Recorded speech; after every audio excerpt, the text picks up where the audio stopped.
اللہ قرآن شریف کے فرمائی فویل للمصلین الذین هم یراؤون، اغا خلق چی منس کئی خوریا کئی، دا منس دا خودن دا پارا کئی، خلق تا زان خی چی ز منس گزاری مو ز منس کوم، خلق تا زان خی چی ز تحجد گزاری مو ز تحجد کوم، خلق تا زان خی چی ز خوڑی لوی ذاکر مو دا دی گورا تثبوتا میں گورا ز پی ذکرو نکوم.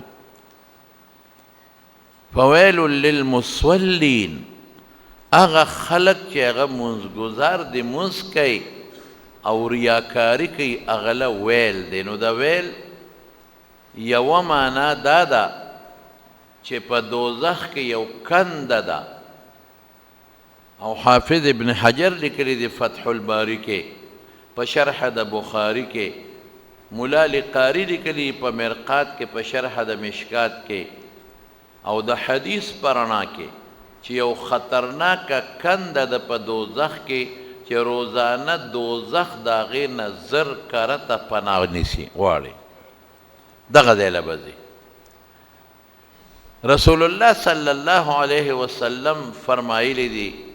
انما اخوف ما اخاف علی امتی الشرک الاصغر، زب اخبر امت چی دیر یریگم در رکوٹ شرک نیریگم. صحابو تپوسو که قالو وما الشرک الاصغر یا رسول اللہ، رکوٹ شرک سشے دے؟ وی الریاء والسمعتو، دا خودن دا پارا یو کار کول او یا دا شہرت دا پارا چی دا خلقو تا دا شے وورم و مشور شمپنے کے، او دا خپل عمل دے خلقو تا اوخیم و خلقوی چی دا خود نیک سڑے. زمارونو ہر کار چے کوئے خالص دا اللہ دا پارا کوئے، بس اللہ با مددم کئی، ام با پا دنیا کے مدد کئی، ام با پا آخرت کے مدد کئی. حضرت علی رضی اللہ عنہ خودے لوے بہادر انسان، او دیر دا رسول اللہ مبارک پا زمانہ کے حضور پاک ورطا بہادر ویلی دی. اسد اللہ دا خودے پا زمرو کی یو زمرے، یو دل یو کافر سر پا جگڑ شو، کافر رو غرداو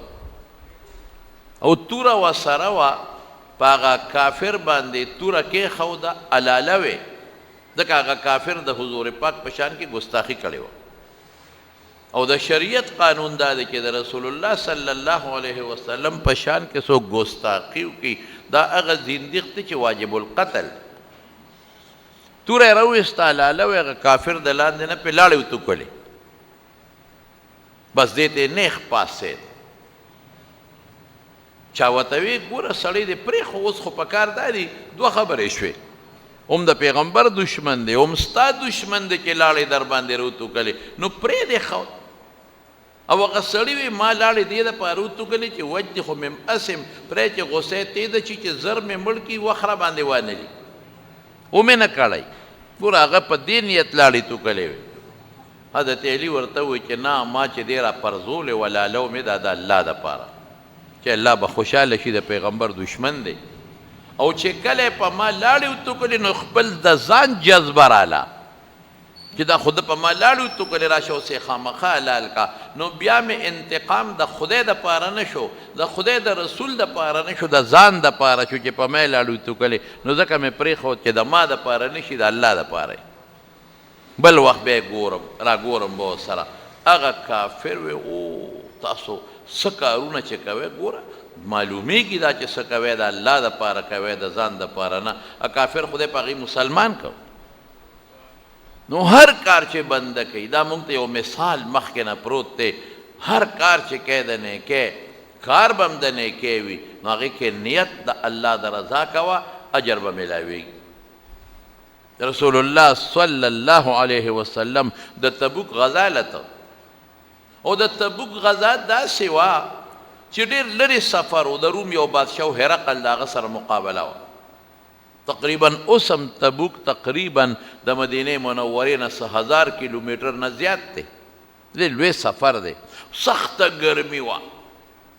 او دا پروپیګنډه راغله چې د روم بادشاه هرقل را روان دی په مدینه منوره حمله کوي. نو بس رسول الله مبارک ورپسې ووته. پیغمبر مبارک خو اشجع الناس په ټولو خلکو بهادر انسان. صحابو ته دی چې موږ ورپسې ځو. دا داسې وخت و چې ګرمي م ډېره وه، دا داسې وخت و چې کجورې م پخې وې، او صحابو ته پته ده چې دا خو زمونږ کال پس فصلي، او که موږ تبوک له لاړو راځو دا خو بلا میاشت نه زیات مزل به په تلو راتلو لګي، نو کجورې به غونډې دوړېدلې ختمې به څاروي م کم و. دا هغه غذا وه چې رسول الله مبارک په هغې کې د صحابو نه چنده غوښتې وه. لاړ نبی علیه السلام تبوکه پورې ورسېد. هغه کافر باندې خدای روب واچو چې مونږ خو ویله په مدینه ځو حمله کوو. ډېر لوی هغه د روم داسې طاقت و لکه یو سپر طاقت چې ورته دې زمانه کې وی. خو چې رسول الله مبارک تبوکه پورې لاړ په هغه یاره پرېوته رونوت. حضور پاک بیا واپس راغی. په لاره څه وی؟ او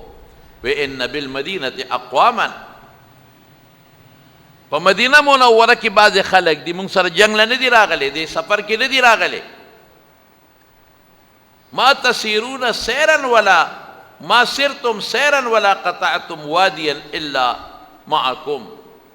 وی تاسو چې څومره سفر وکړه په دې سفر کې په ثواب کې د سره شریک دي. تاسو چې څومره په دې غرونو درو کې وګرځېدئ او سخت سفر مو وکړو هم په ثواب کې تاسو سره شریک دي. صحابه وی په مدینه کې دی، هم بالمدینه، مدینه کې دي مونږ خو تباه شو. پیاده مزلې مو کړې، په یو یو څاروي باندې به درې کسان سوارو، څلور کسان، څه به پیاده روانو، څه په څاروي سوارو، څلور کسان به نمبر و، دو پې سوارو، دو داسې روانو، دوه به سوارو، یو به داسې روانو. مونږ خو برباد شو، مونږ خو په ګرمۍ کې بلا مزل وکړه، مونږ خو تنګ دې تېرې کړې، لوږې م تېرې کړې، مونږ نه خو باغونه میوې غونډې ودوړېدې، مونږ خو 1000 کیلومیټر نه زیات سفر د یو طرف نه وکړو د بل طرف نه وکړو، او هغوی په مدینه کې دي او مونږ سره په ثواب کې شریک دي. رسول الله مبارک وی او ولې؟ بالکل وی ولې؟ وی حبسهم العذر، د هغې نیت و راتلل، خو د عذر د وجې نه بند شوي دي رانله. ګوره دې ته وایي نیت برابر. نیت یې و چې ځو معذور او غریبانان، څوک بیماران، څوک پکې په سترګو ړانده، څوک پکې بوډاګانو، چاته نور څه مجبوری وی، هغه عذر د وجې نه دې سفر کې لا نړل ثواب کې شریک. غمارونو اصل سیز دقه دی، نیت کوه. نیت کوه چې زه به که خیر انشاءالله جومات ته ځم، په لاره چې څومره خلک وي سلام به پې اچوم، السلام علیکم ورحمت الله، سلام به اچوم، په ښي طرف به ځم، واپس به بیا په ښي طرف راځم، او جومات ته چې ځم خیخ په به مخکې دننه کوم، او هغه دعا به م ویم اللهم افتح لي ابواب رحمتک، او په رسول الله مبارک به درود شریف هم ویم. او بیا چې جومات ته ننوځم یو 2 رکعته یا یو 4 رکعته نفل بم کوم، او بیا به جومات کې د مانځه انتظار هم کوم، په خلکو به سلام هم اچوم، داړه کې راوله، په خولې مو وایي پړه کې راوله.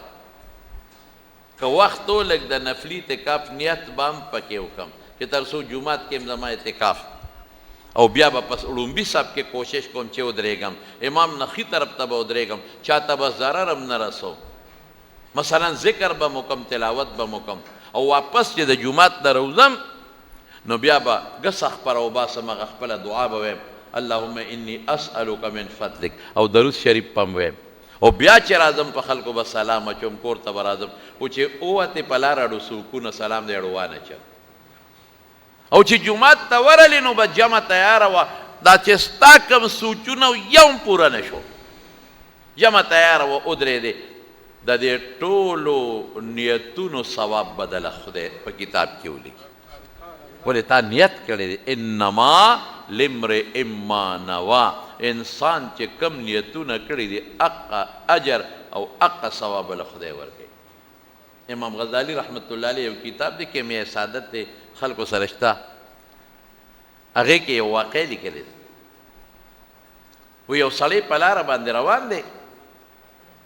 زمانه د قحط ته، خلک اوږي دي، ډوډۍ نشته، ډېر لوی قحط دی. دی په لاره روان دی او په یو شاړه علاقه کې دلته د شګو یو ډیری دی، لوی ډیری دی د شګو، داسې اوچت ډیری دی، داسې لکه د غر غوندې د غونډۍ غوندې ډیری دی. د دې اړه کې وي یاره ارمان که داسې ډیری زما وي د غنمو، دا خو د شګو دی، خو که دا ډیری زما وي د غنمو، نو پروردګاره شپه به نه وه راغلې چې ما به ټول د خدای په لار کې ویشل. ارمان چې وی نو شپه به نه وه راغلې چې ما به مسکینانو لم ورکړي، ما به کونډو لم، ما یتیمانانو له او ما غریبانانو له، ما به دا ډیری په یو ورځ کې په دا نیمه ورځ کې خیرات کړی. ارمان نو څه نشته چې راغې خپل کور ته. ګوره امام غزالي لیکلي نو دا هغې وطن چې خپل کم پیغمبر و، پخوا پیغمبران به ډېر و، د هر علاقې به ځان له پیغمبر و تقریبا. هغه پیغمبر ته الله وحی وکړه، وی دغه سړي ته ووایه چې دا تا کم ارمان وکړه چې که دا د شګو ډیرې زما وې د غنمو نو د غلې نو ما به غونډ خیرات کړی و، ورته ووایه چې د دغه غټ ډیري د غنمو د خیرات ثواب مې درته په عملنامه کې ولیکه. زما وروڼو الله خو د خپلو بندګانو له موقع ګوري چې زما د بندګان زما دپاره څه کوي که نه، الله په دې خوشحالي کړي. الله زموږ خیراتونو ته څه ضرورت دی، د الله زموږ منځونو ته څه ضرورت دی. الله په دې خوشحالېږي چې آیا بنده په زړه کې ما سره مینه لري که نه لري، آیا دا بنده د زړه نه ما خوشحالي او که ما نه خوشحالی. د زړه نه به زما وروڼو هر عمل چې کوې د زړه نه د الله رضا بس چې د عمل کوم چې مانه الله خوشحاله شي. او که دا دې ووې چې یاره دورېږه دا تسبیح د خلکو مخ کې اړوم چې دا خلک وو چې ډېر لوی عبادت ګزار او دا شونډې د خلکو مخ کې اړقومه، هسې اړقومه، هسې نه کوم عبادت، خو دا خلک راته وګوري. نو ګوره یاد ساته دنیا کې دې خلک وي مړه داسې ریاکار، دنیا کې خلک هم ته ته خو وایې چې ما ته به خلک وایي چې دا ډېر عبادت ګزار دی، خو یقین کوه چې په دنیا کې به هم د خلک درته ریاکار وي، مړه داسې ریاکار دی لرې که سړی.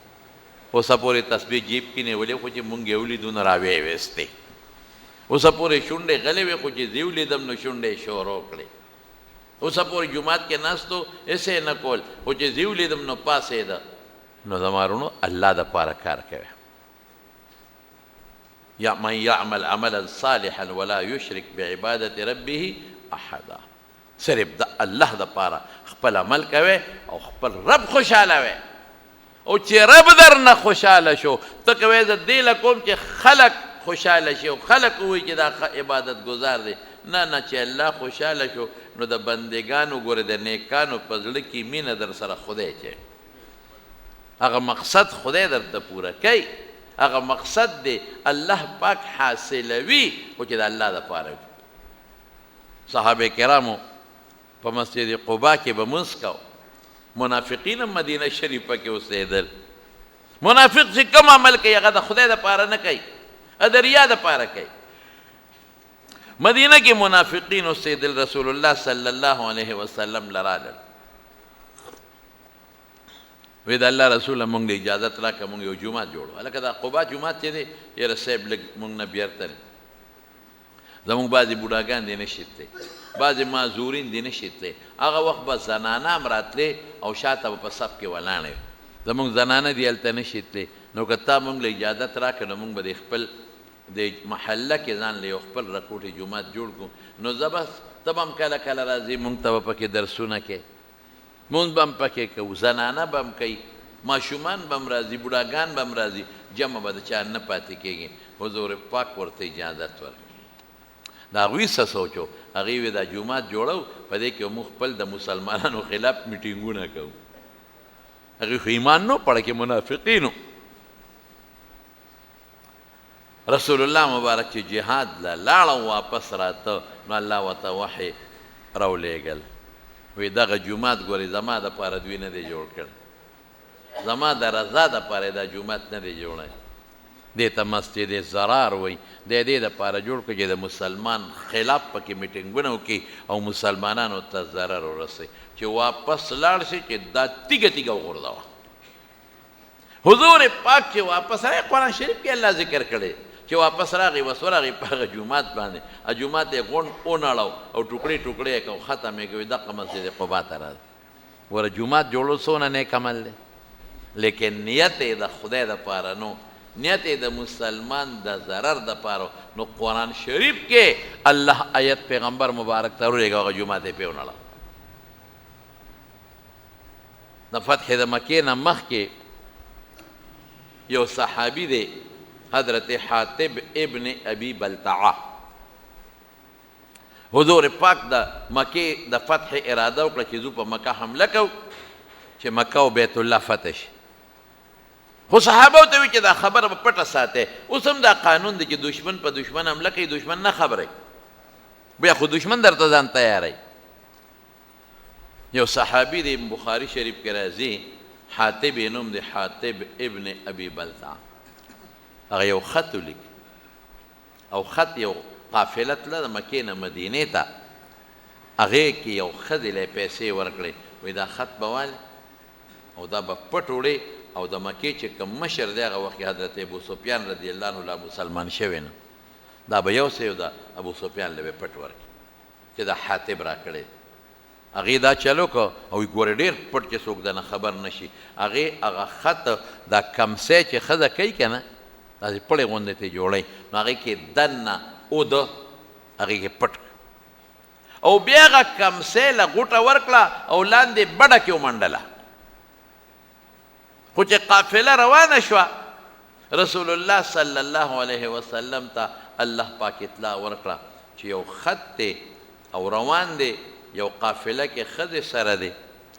او که دا خط فورا رانیسه ولې که دا خط ورسېد د مکې کافرانو ته نو هغوی درته ځان تیاروي هغوی به د ګیر چاپې نه طایف نه بنو بکر او ګیر چاپېره چې کم کافر دي درته راغواړي نو بیا به رسره ګورې قصه ګرانه شي حمله خو پټه ده بس رسول الله صلی الله علیه وسلم حضرت علی رضی الله عنه حضرت زبیر رضی الله عنه حضرت مقداد رضی الله عنه دی ته وی لاړ شئ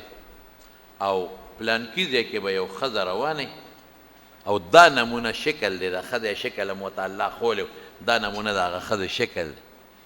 او هغې سره یو خط دی خط به ترې راوالی او راځی به دا شاه سوارانو دی پاسونو سواره شو منډې منډې منډې هغه ځای ته ورسېده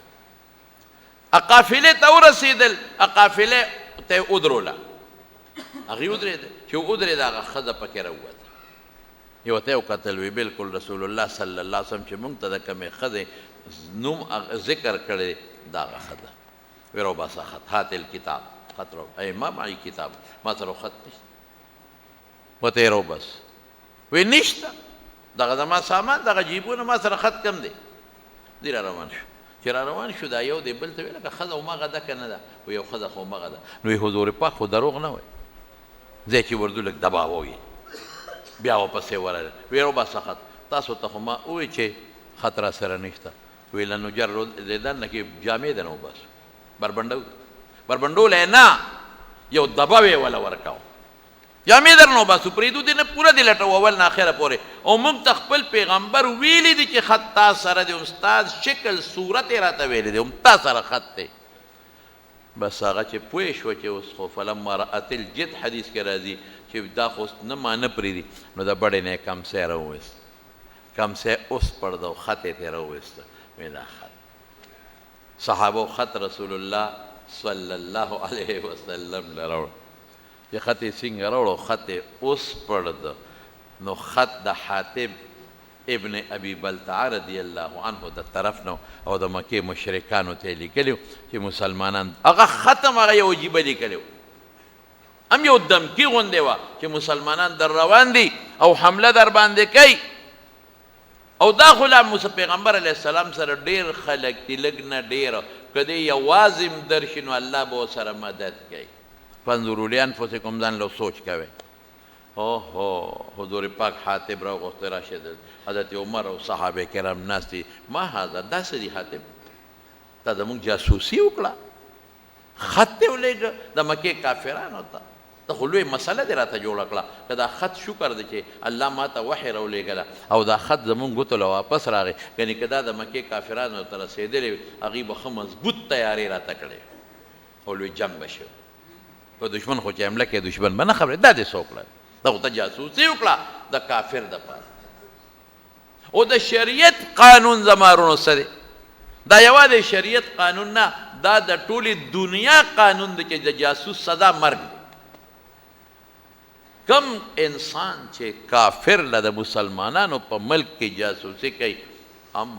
مرګ دی او چې کم هلته کافرانو له د بل کوي هم ګورې هغې وایي دې ته به هغې وایي دا خطرناک جرم دی ډېر لوی جرم رسول الله صلی الله چې دا خبره وکړه حضرت عمر خو صاحب بهادر انسان دی او تیار تابعدار ناست وی دعني یا رسول الله اضرب عنق هذا المنافق ما پرېږده چې د دې منافق دا سر دلته وسوه دا سټ دې ووهه حضور پاک عمر ته یې تلک په قلا شي دا اول دنه معلومات اخلم هغه ورته څه وی هغه وی د الله رسوله قسم په الله که زه منافق یم قسم د الله په ذات که مې ایمان پرېښی دی قسم د الله په ذات که زما د کافرو سره مینې دا خط ما لیکلی دی په یو سوچ ستا چې څومره ملګري دلته په مدینه کې دي دا خو د صحابو هجرت وکړو د چا ښځې هلته دي د چا بچي هلته دي د چا تربوران هلته دي نو قومونه یې شته د هغې په قوم د هغې هغه بال بچ یا چې کوم څه پاتې دی محفوظ دی دا چې څومره صحابه دي زه د بار نه راغلیم په مکه کې ښځه مې ده بچي مې په مکه کې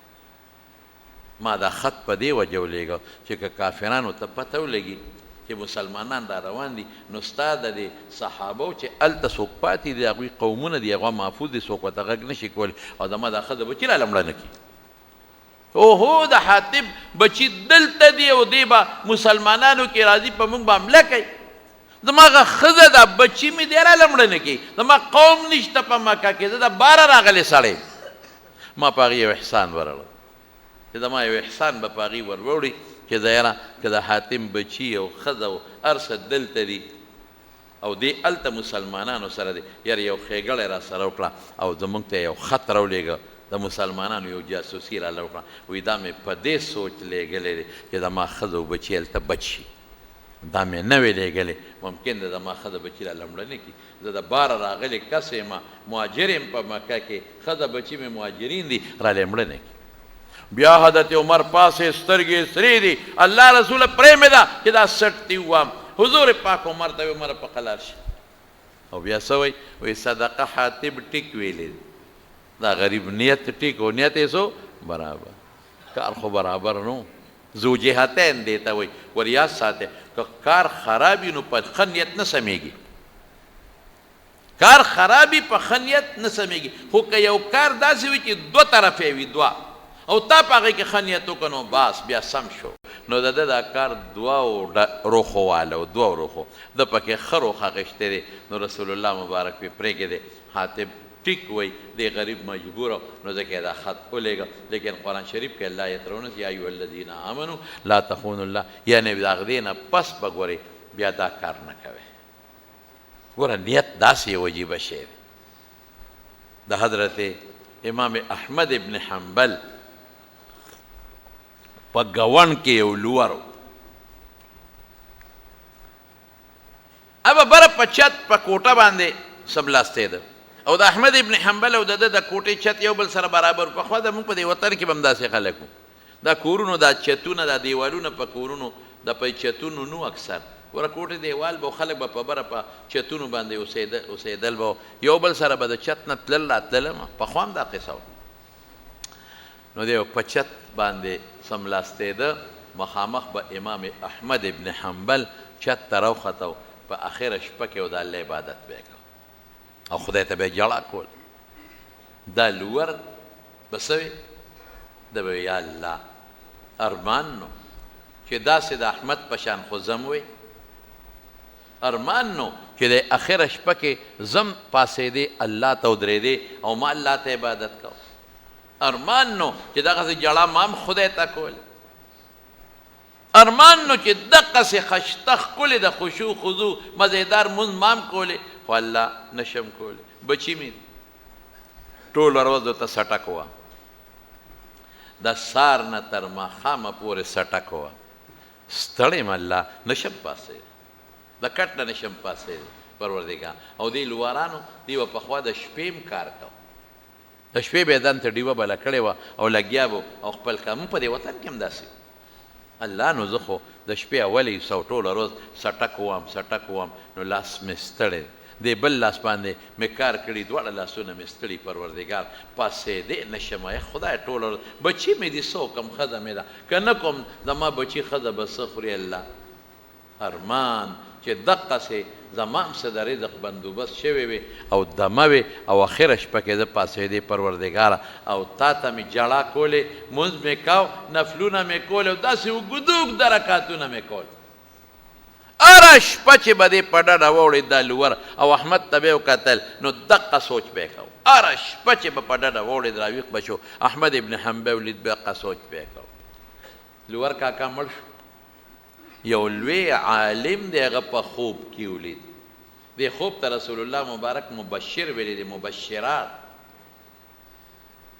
هغه ورته وی داسې خشته یو باغ دی یو چمن دی لور کاکا پکې ګرځي.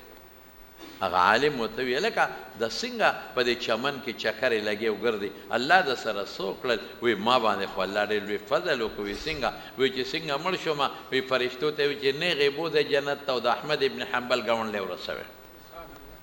په دنیا کې هم د احمد ابن حنبل ګاونډي و او په آخرت کې هم د امام احمد ابن حنبل ګاونډي یې کا هلته یې ورساو. دنیا کې هم ګاونډي و او په آخرت کې جنت کې هم نیغ بوځې د هغه ګاونډي یې کې. ما وی الله ما خو فرشتو ته مې وی ما خو دا عمل د احمد غوندې سړی اوهو صحیح امام احمد ابن حنبل خو د رسول الله مبارک د لسو لکو احادیثو حافظ لس لکه او هغه د هغه ځان له یو تاریخ دی که مقرره له درته به ووایم چې هغه د الله د دین دپاره څومره لوی تکلیفونه تیر کړي صاحب. هغه خو دومره غټ تکلیف د قرآن شریف په یو مسله کې تیر کړی دی، خالص د قرآن شریف په مسله کې دومره غټ تکلیف یې تیر کړی د قرآن شریف په مسله کې چې دورې یې خوړلې دي او بېهوشه شوی دی او د ډېرو لویو علماو استازو ځکه چې موږ د امام ابو حنیفه رحمت الله علیه په مذهب یو دارنګې د هغه په مسلک د دنیا خلک نن سبا دا ټول سعودي او قطر او امارات او بحرین او تقریبا دا ټول د امام احمد ابن حنبل په مذهب. ما څه داسې لوی عمل کړی دی چې تاسو ما بوځئ او د احمد ابن حنبل سره مې په جنت کې یو ځای کوئ. وی تا د هغه د شپې د منځ نیت کړی دی، تمنا او سوچ دی کړی دی. څومره لویه خبره ګوره څومره معمولي څیز دی الله پې بنده له اجر ورکوي. ځان ساته زما وروره د ریا نه. چرې هم دا ونه وایه چې ما نه دې خلک خوشحاله شي، چرې هم دا ونه وایه چې دا نیک عمل کوم چې خلک راته نیک ووایي. نه نه نه پرېږده الله خوشحاله کا، الله دپاره کوه الله خوشحاله کا. او چې کله د رب العالمین خوشحاله کا نو الله په جنت کې آواز وکړي، په اسمان کې آواز وکړي جبریل ته ای جبریله ان فلانا فلان کې چې دی احبه زه ورسره مینه کوم فاحببه تم ورسره مینه وکړه. جبریل په اسمان کې آواز وکړي چې فلان کې سره د الله مینه ده، ای فرشتو احبوه تاسو ورسره محبت وکړئ. او بیا حدیث کې راځي ثم توضع له القبول فی الارض، بیا په ځمکه کې د نیکانو خلکو په زړونو کې الله د سره مینه واچي. نیکان مې ځکه وایي چې د منافقینو په اړه کې خو د حضور پاک مینه هم نه وه. حضور پاک خو د الله محبوب و، د فرشتو محبوب و، او د منافقینو په اړه کې خو د پیغمبر سره مینه نه. منافقینو خو پیغمبر پورې خندل به ټوکې به کولې، منافقینو به پیغمبر ته کذاب دروغجن به وې، منافقینو خو د پیغمبر مبارک په ملا باندې لرې او پیروانه چولې. د منافقینو مینه نه وه د حضور پاک سره. نو قبول د نیکانو خلکو په اړه کې الله مینه واچوي. نو که ته دې لکه چې دا خلک به سره مینه وکړي چې دی نیک سړی دی نو خلکو په اړه کې به د سره هسې بېڅه خدای مینه پیدا کړي که د الله دپاره دی یو عمل عمل به صرف د خدای ده او دنیا کې به هم د سره خدای مدد کوي. یو صوفي صاحب و صوفي صاحب د هغه په علاقه کې یو اونه وه، د هغه اونې کې به خلک تلل او څه عبادتونه به یې کول. پخوا دا اونې مونې به وې دا یو سوری شوه وه دې مشرانو ته پته ظفرلاله یاد دی که سوری شوه وه چې کوم ماشوم به ناجوړ و خلکو یې په دې ماشوم سوری شوی دی بیا یې بوته هغه سوری اونه کې به یو خوا بل خوا پورېسته بس وي دا به جوړ شي دا رواج پخوا دلته مو دا لوی مصیبت و شکر دی د علم په برکت دغه څیزونه خدای په ختم کړ روکې کړل اونې نه به خلک تلل چا به غوټې ورکولې اوس هم د زیارتونو له خلک دي غوټه ورکړي یو زوی به مې کېږي دوه غوټې ورکړي دوه زامن به مې کېږي دا ټول ګناهونه او څوک لاړ شي وایي چې دې ګوټ ته یې ودرېږي نو ښځه به میلاویږي والله که په زیارتونو په دې قصو ښځې میلاوېدې د بشرجان به اوس 15,000 ښځې وي هسې فضول خبرې دا هر څه د الله په لاس کې دي صوفي صاحب سوچ کوي چې دا خلک راځي څوک د ونې نه بچي غواړي څوک د ښځه غواړي څوک وایي چې ما جوړ کړه بیماري څوک څه دا د شرکي او بدعت اعمال دي صوفي صاحب ښه سړی ګیرې موږده وه شیخ الاسلام چې را روان شو تبرګې په اوږه یو سړی وله مخې له راغی صوفي صاحب څه کوې یاره زما دا ونه ده ټوله دنیا را روانه ده څوک دې بچي غواړي څوک د بیمارو جوړېدل غواړي نه یې پرېږدم نن دا ونه وام چې دا بنیاد دا مونډ وله ختم کړم دا سړی دې په قلار کښېنه دا څه کې ځان له کار ګوري اوس به در سره څوک جګړه وکړي ټیک ده چې خلک دغه کار هم کوي خو دا خو د لارې په غاړه ولاړه ده خلک دې څاروي لاندې ودرې ګرمي ده مسافر ته لاندې سملي دمې کوي فایدې هم پکې شته نقصانات هم شته خو پیدې هم شته هغه وایي پیدې دې بلې ونې لاندې خلک کښېني نه نه پرېږدم ورته یې ګوره څوک به سره جګړه وکړي ستا د فایدې خبره کوم تاسو څه کوې اوس بلې څوک د سره دښمني وکړي ته څه کوې ته په دې نه مکلف ته په دې د الله را طرف نه مکلف یې چې ته خلکو ته نصیحت وکړې خلکو ته نصیحت کوې چې دا ونه ده د دې نه غوښتنې مه کوې غوښتنې د الله نه کوې خیر او شر څه د الله په لاس دی وی نه ځم خیر دواړه په جګړه شو چې په جګړه شو صوفي صاحب اوچت شو هغه سړی ځمکې له راوبغه خو مضبوط یو سهولت یې وله ورکړه دا خدای غر که ته ما منې کې او ته بیا پاسېد نه شي تللی بیا اوچت که 3 ځله یې دغه سړی ځمکې له راوبغه او صوفي صاحب به پې د پاسه په سینه کېناسته سهولت یې به یې هم ورکړي ته ما د ونې نه منې کې پرېږدم دا ونه وه سړی ورته وایي چې یار یو خبره یو منټ څه وی بیا څه وی غواړ چې 3 ځله خو مې راوبغول نه پرېږدم ونه وه وایي داسې کار چې زه ستا د فایدې خبره څوک به سره جنګ جګړه وکړي داسې وکړه چې سار وختي را پاسې نو پلانکي ځای کې به یو تیږه پرته یا د بالښت لاندې یا تیږه یو ځای به پرته او هلته به تا ته 2 روپۍ میلاویږي خو دا ونه مه وه ستا دپاره هم خلکو ته پیدا ده مسافر لاندې سفر کوي او کینې ورته او دمه کوي او ونه تا ته پیسې میلاویږي او خلکو ته نصیحت کوه که نه او په هغه پیسو خپل خیراتونه کوه خو چې صوفي صاحب د درهم او د پیسې خبره واورېده ړی نرم شو صوفي صاحب وایي ښه دا رښتیا وی وایي که نه وي سبا ونه ووه بس تا ته پیسې میلاوي دومره درهم به راته میلاویږي صوفي صاحب وایي خدای د خلکو بیخ وباسي چې دوزخ ته دي او 1000 ځله دې لاړ شي زه د چا په قبر کې خو نه سملم بس مونږ باندې نصیحت دی نصیحت به ورته کوه هلته پیسه راله نصیحت به کوو خلک پیشه کارې پیشه خو چې سار پاسېد واقعي هغه ځای کې پیسې پرتې وي جیب ګرم شو چې بل بیا پاسېد بیا وکتل ځای دغه اوچت که بیا پیسې پرتې دي بس صوفي خوشحاله دی چې دا بس مونږ ته پیسې میلاویږي زمونږ کار هم روان شو د بچو هم روان شو خیراتونه به هم کوو او اونه ده بس مونږ خلکو ته نصیحت کوو چې ګناه مه کوئ که څوک یې کوي خدای پیشه خلک پیشه ټول دی خدای دوزخ ته بوځي زمونږ پیسه ګوره فورا سوچ بدل شو د پیسې دپاره شیطان خو زبردست شی دی که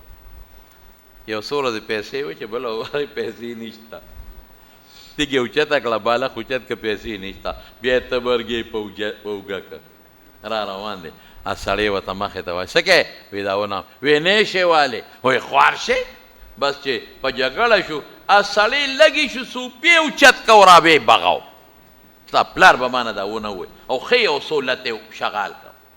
دی بیا پاسېده بیا راوپرځو بیا پاسېد صوفي 3 ځله ډغرې وخوړی او پس په سینه ناست و صوفي ته به راخوا وغورځم ورته وایي دا راته ووایه چې یې څوک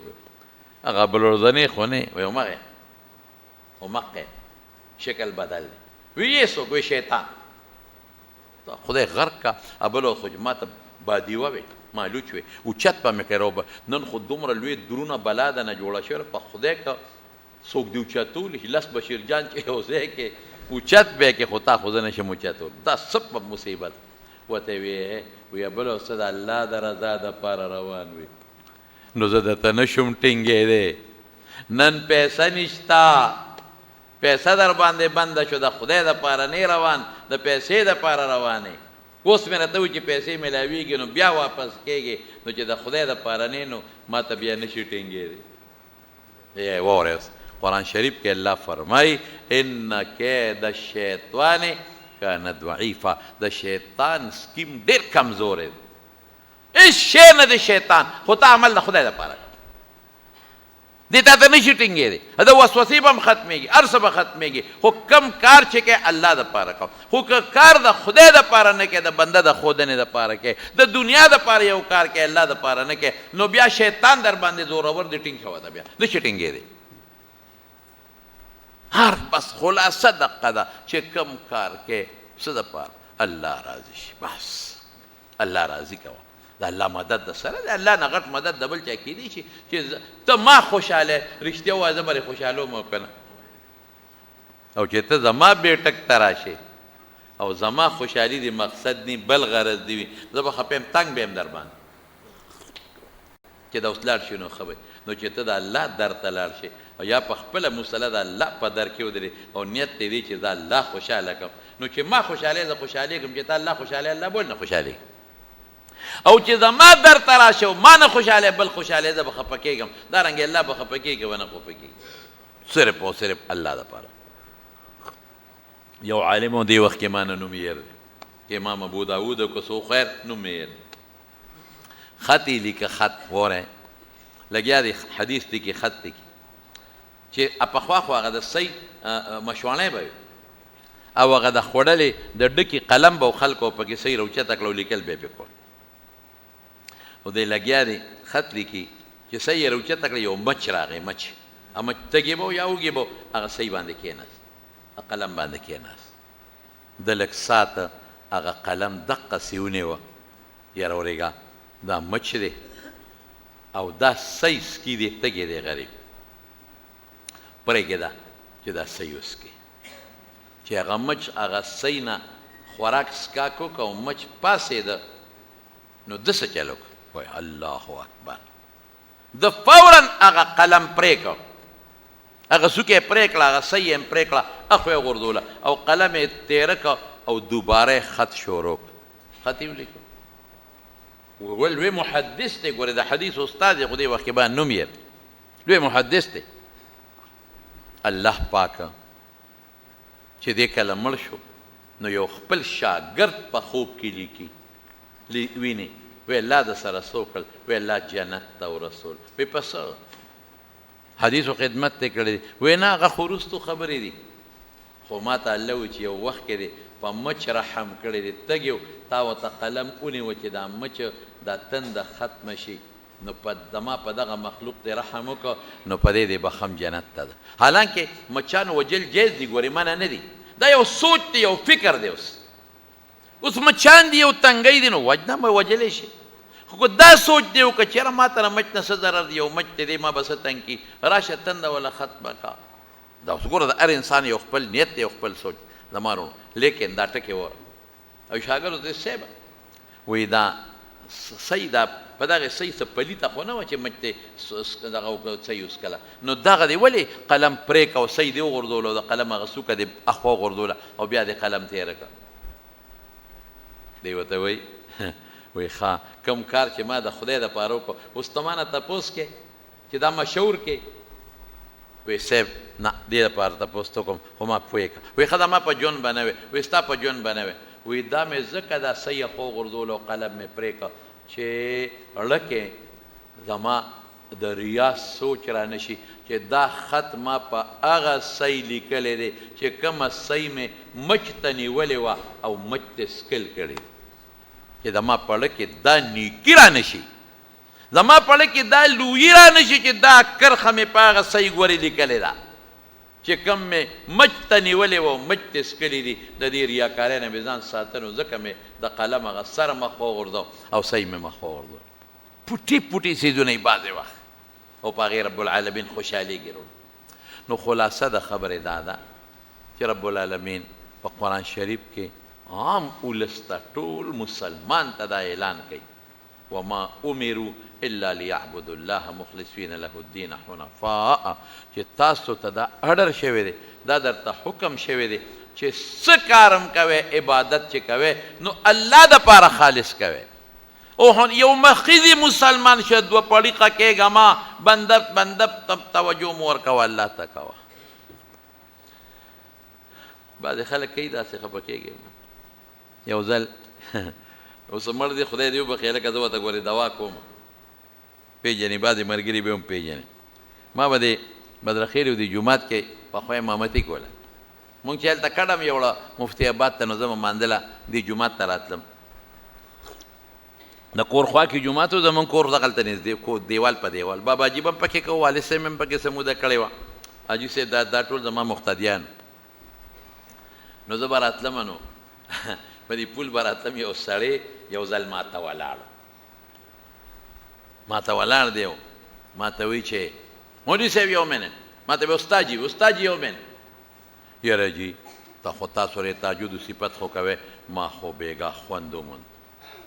څنګه یاره بس بیګا خوب نه راته ما وی راشه سبق په کټ کې اوړې راوړې او پاسېدم او دس مې وکړه 2 رکعته مې وکړه سم خوند و پکې واقعي د دې تهجدو کې اخر شپې په دې منځ کې خوند دی مې بس خدای دې لوس او طاقت درکړي خو کوشش کوه چې هره شپه پاسې ښه اوس بله شپه بیا راته ولاړ وایي استاد جي مې ها وایي زه خو بله شپه پاسېدم 2 رکعته مې هسې تا نه تپوس کومه چې دا تهجد څو رکعت دی مې ستا خوښه ده که 2 کې که 4 کې که 6 کې که اته خو زموږ علما لیکي چې د رسول الله صلی الله علیه وسلم زیات معمول دا 2 رکعت اته کوه ها یاره بس خو بله شپه پاس سم خوند یې کړی اوس چې بل ورځ راغلم بیا راته ولاړ استاد یو خبره کوم ها وایي چې دې تهجدو کې به کوم صورتونه وې زه خو بله شپه پاڅېدلم سم خوند یې راکړی مې هلکه هر څه چې پکې وی وایه خو نفل دي که نه اوس بل ورځ بیا را روان اوس بیا راته ولاړ دی استاد یو خبره کوم څه وایي چې هسې تهجد دا د دې اخري ټیم کم یو دی زه خو بله شپه پاڅېدلی وم اوس 2 رکعته کړو سم خوند یې راکړی مې د دې زولی لحاظ به وکړي او د لوی خدای خاطر به وکړي چې بیا پانسې چې بیا ونه کې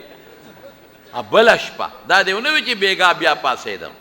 بیا دې ونه چې پرون شپه بیا پاڅېد بله شپه پاڅېدلی وم مې دا زولی درته نیسم د پښتنو او د خدای روی چې بیا پانسې د خدای خاطر وکړه سړی به څه 2 رکعته د خېټه خوږېده دستونه به دې نو خدای ته دې جړلی 2 رکعته دې کړي چې اوس هغه دې مرما باندې خرڅی 2 مې کړي دي 2 مې کړي دي او بله شپه مې کړي دي بله شپه سړیه مونږ نه په لاره نه کړي چې مونږ له دې مازغو خوړل وایي ته خو قار شوې مې قار خبره نه ده بس خو یو ځل خبره او هغه 2 دې کړي دي ورپسې بله دې کړي مې زه هغه 2 چې دې کړي هغه دې د پول لاندې کندې ته وغورځول سر یې وخوړ عمل به چا دپاره کوو خلاصه ده الله اوس بس اخري یو ټکې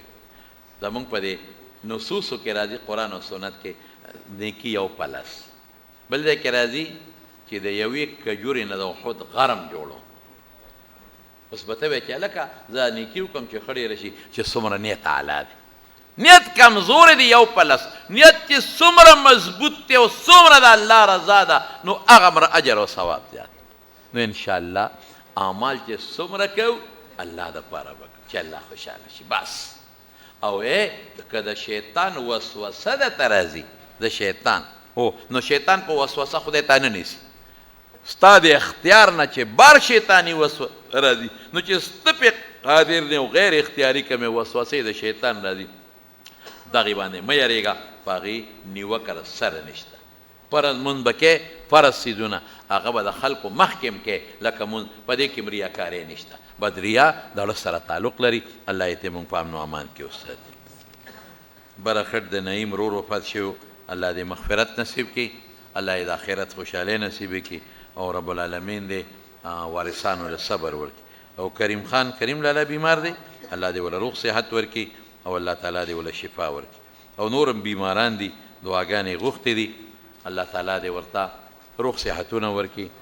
فیصل ته هم دعا وکړئ چې الله نارینه اولاد ورله ورکړي. زمونږ نجیب الله خان دی غریب بیا بیمار شوی دی پروت دی. جمع ملګري دعا وکړئ چې الله روغ صحت ورکړي. نور هم که څوک بیماران دي الله ټول له روغ صحتونه او شفا ورکړي. بعضې ملګري د مونږ ملګری دی بادر خان صاحب والد صاحب بیمار دی، یو نو صاحب بیماره ده. دعا وکړئ چې الله وله روغ صحتونه ورکړي. څوک هم بیماران الله ټول له شفا ورکړي، الله روغ صحتونه ورکړي. چاته څه پریشاني الله پریشانۍ په خوشحالو بدل. الله چې مونږ څونه اعمال کړي دي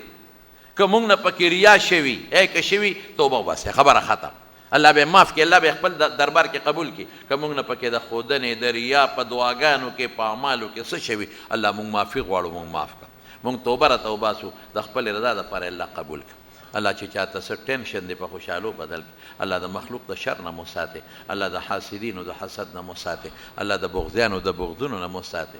یا الله ته مو د دنیا و خیر او برکات نصیب کې. او اله العالمین چې څومره دوستان دي د لرې لرې ځای نه زموږ د جومات ته راغلي دي الله په یو قدم اجرونه ورکړي. کم چې زموږ طالب علمان دي د دین په هره مدرسه کې چې سبق وي الله تعالی ته کامیاب. وصلی الله تعالی علی سیدنا و مولانا محمد و آله و صحبه اجمعین.